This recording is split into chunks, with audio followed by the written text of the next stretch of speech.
तो CMM और CMMI के बारे में थोड़ा बहुत देख लेते हैं, क्या पता इसका कोई बड़ा क्वेश्चन आ जाए तो लिखना क्या क्या है वो देख लेते हैं। CMM मतलब कैपेबिलिटी मैच्योरिटी मॉडल। ठीक है, इस मॉडल को डेवलप करा गया था SEI यानी सॉफ्टवेयर इंजीनियरिंग इंस्टीट्यूट द्वारा, कैम्ब्रिज मेलन यूनिवर्सिटी 1987 में। ऐसा पहली लाइन लिखोगे तो दिखता है कि तुम्हें पढ़ा है इसके बारे में, है ना। तो लिख दोगे तो अच्छी बात है, नहीं लिखोगे तो आगे बढ़ते हैं। ये कोई प्रोसेस सॉफ्टवेयर मॉडल नहीं है। पहली बात तो हम सोचते हैं सॉफ्टवेयर मॉडल प्रोसेस करने के लिए, नहीं। ये एक फ्रेमवर्क है। फ्रेमवर्क यानी एक टेम्पलेट प्रोवाइड करता है to analyze approach and technique followed by organization to develop software. ठीक है, एक फ्रेमवर्क प्रोवाइड करता है कि एनालाइज कर सके अप्रोच को, टेक्निक्स को, जो ऑर्गेनाइजेशन उसको फॉलो करे एक सॉफ्टवेयर डेवलप करने के लिए। यानी वो गाइडलाइंस प्रोवाइड करता है क्या करने के लिए, मेच्योरिटी इन्हांस करने के लिए एक प्रोसेस की, and based on feedback development practices. ठीक है, फीडबैक के बेसिस पे काम चलता है। 5 लेवल होते हैं, हर लेवल एक प्रोसेस कैपेबिलिटी लेवल को शो करता है। और पहले लेवल को छोड़ के बाकी 4 लेवल को हम की प्रोसेस एरिया कहते हैं, KPA। की प्रोसेस एरिया मतलब कि हर की प्रोसेस एरिया डिफाइन करेगा बेसिक रिक्वायरमेंट को, कि सॉफ्टवेयर प्रोसेस को जो मीट करनी चाहिए। ठीक है, हर लेवल एक डिफाइन करेगा। फॉर एग्जांपल, यहाँ से देखो, लेवल 1 से लेके 5 तक जा रहे हैं। जब जब भी हम CMM के बारे में बात करेंगे, है ना, लेवल 1 से लेके 5 तक जा रहे हैं, तो 1 में क्या है, कोई KPA नहीं है, यानी कोई की प्रोसेस एरिया नहीं है, बस इनिशियल है। ये पांचों याद रख लेना, इनिशियल है बस। ठीक है, हम फिर लेवल 2 की बात करें, यहाँ पे प्रोजेक्ट की प्लानिंग होती है, सॉफ्टवेयर क्वालिटी एनालिसिस होता है, कॉन्फ़िगरेशन रिक्वायरमेंट मैनेजमेंट होती है, ये होता है रिपीटेबल। ठीक है, इसको बोलते हैं रिपीटेबल। लेवल 3, पीयर रिव्यू, यानी एक दूसरे के साथ रिव्यू करवाना, कोऑर्डिनेट करवाना, ट्रेनिंग प्रोग्राम होना, ये सब आते हैं लेवल 3 में। इसमें होता है defined. Level 4, SQM, software quality management, quantitative management. Quality और क्वांटिटेटिव मैनेजमेंट कहाँ होता है, मैनेज में, लेवल 4 में।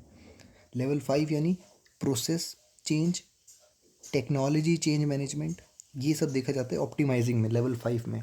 तो ये हमारा कैपेबिलिटी मैच्योरिटी मॉडल। और इसके पांचों के पांचों लेवल याद रखना, पेपर में बड़ा क्वेश्चन आता है तो इसको ऐसे डिफाइन कर देना। और बारे में ये याद रखना कि कीवर्ड्स क्या क्या है, फिर इनको डिफाइन करना आना चाहिए। ठीक है, ये तो भी उन्होंने शॉर्ट में बताया है, इसको डिफाइन करना आना चाहिए। Initial, repeatable, define, manage, optimizing. ठीक है, ऑप्टिमाइज, ये पांचों। उसके बाद आता है CMMI, उसको देख लेते हैं एक बार। तो ये है capability maturity model integration, CMMI। अच्छा, इनका काम एक ही होता है, क्या करना कि कस्टमर नीड को सेटिस्फाई करना, वैल्यू क्रिएट करना स्टेक होल्डर में, और क्वालिटी इंप्रूव करना, इन्हांस करना रेपुटेशन को एक ऑर्गेनाइजेशन की। ठीक है, यही काम होता है हमारा, कैपेबिलिटी मैच्योरिटी मॉडल करता है ये काम।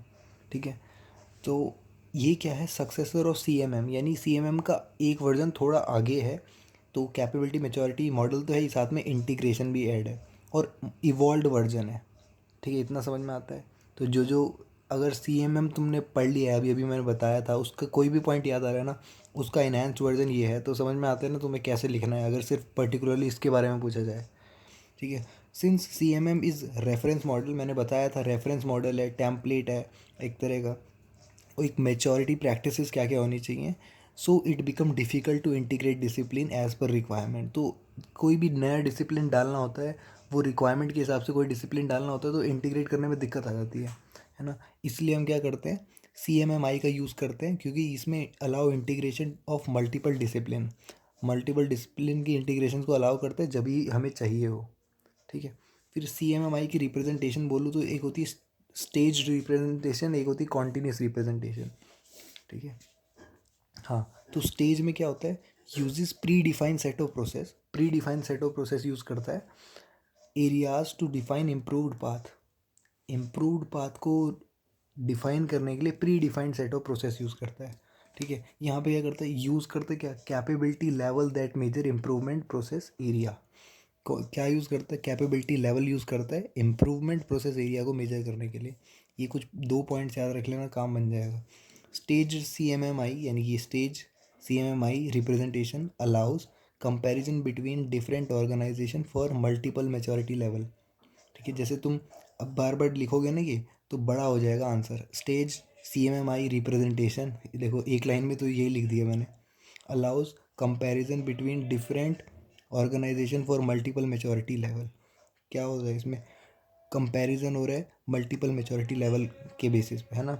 और यहाँ पे continuous CMMI represent allow comparison between different organization on process area by process area basis. ठीक है, यहाँ पे मैच्योरिटी लेवल के बेसिस या प्रोसेस एरिया के बेसिस पे।